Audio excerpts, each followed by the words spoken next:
An autopsy is scheduled in Tampa, Florida today for TV pitchman Billy Mays.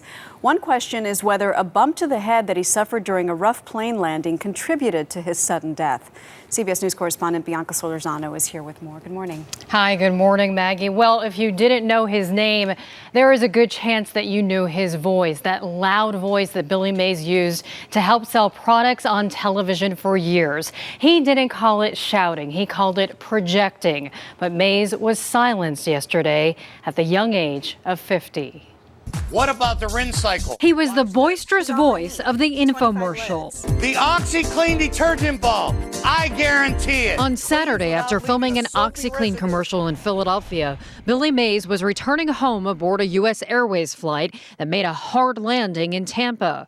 Although there were no serious injuries reported, shortly after landing, Mays told a local news crew that he hit his head. As we hit, it was just a hardest hit. All the top, things from the ceiling start dropping, and it hit me on the head, but I got a hard hit. Sunday morning, May's wife found her 50-year-old husband dead in their home. His family says that he has not had any major health problems. But the pitchman's death, coming just hours after taking a hit to the head, is raising some questions. Could this be another case of traumatic head injury, like the one that claimed the life of actress Natasha Richardson, who died following a ski accident this past March? We don't know enough of the details. I think it points out the fragility of the brain. And if one has an injury that's unusual or there's a brief loss of consciousness, they should seek medical attention. For more than a decade, Mays was the king of television pitchmen, selling everything from cleaning products to glue. Him and wear it again. Randy Mays says off camera there was a gentle side to his brother. Passionate, caring. He would just give. If there was a need, he would meet the need.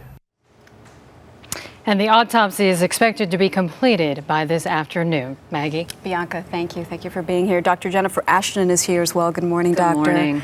He was talking right after the flight, which is so eerie, about how he hit his head, but he was fine. Right. Is it possible that he wasn't fine, that we're looking at another Natasha Richardson type injury? Not only is it possible, Maggie, in medicine we refer to this as potentially the talk and die syndrome. It refers to a condition known as an epidural hematoma, where an artery in the mid portion of the brain bursts. Usually that's after a severe head injury where the bone overlying that brain can fracture, or it can also occur rarely in situations as acceleration, deceleration, so a sudden jerking movement forward. The brain is within the skull and can cause shearing of the artery at that point. And you would have no idea.